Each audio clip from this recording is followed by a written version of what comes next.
म आज कलकत्तामा भएको भिक्टोरिया प्यालेसमा घुम्न गएको थिएँ। यो पहिला इन्डियामा ब्रिटेनहरूले शासन गर्दाखेरि त्यहाँ कलकत्तामा बनाएको यो एउटा प्यालेस रहेछ, दरबार रहेछ।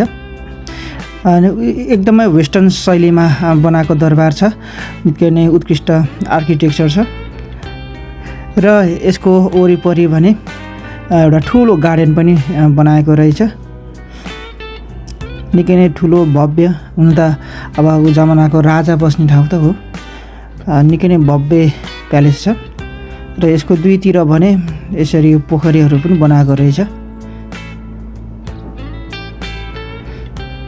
यो पहिला इन्डियामा ब्रिटेनहरूले शासन गर्दाखेरि बनाएको र अहिले चाहिँ भने यसलाई म्युजियम जसरी चलाएको रहेछ। यो बिल्डिङ फेरि यो चारतिरबाट जताबाट हेरे पनि एकै खालको जस्तो बनाएको रहेछन्। निकै नै उत्कृष्ट थियो यो भने म आफै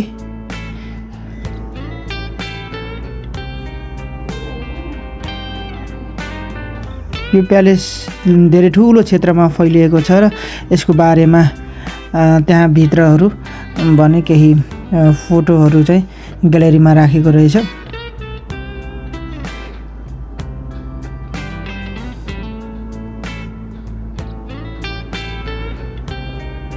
यो भने भित्र प्यालेसभित्रको पहिला सुरुमा यसरी सानो मोडल तयार पारेर त्यसपछि बिल्डिङ बनाउनतर्फ उनीहरू लागेको रहेछन्।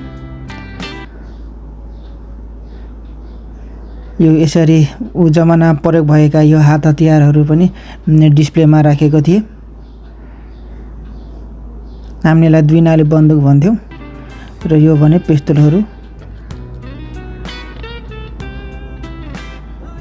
यसरी बगैँचामा यसरी जनावरहरू पनि त्यहीँ चरिरहेका थिए र एउटा हिँड्दाखेरि हामीले यसरी बाटोमा केही चित्र, शिवजीको चित्र बनाए हुँदै थिए त्यहाँ।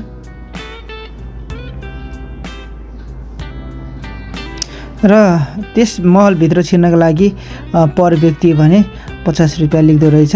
यो साँझको बेला यो लाइट बालिसकेपछि अझ यो आकर्षक देखिएको थियो। निकै नै सुन्दर छ। कोही कलकत्ता घुम्न आउनुभयो भने यो इन्डियाको कलकत्तामा भने यो प्यालेस घुम्नु होला। यो आर्किटेक्चर निकै नै राम्रो छ। हस्, थ्याङ्क यू।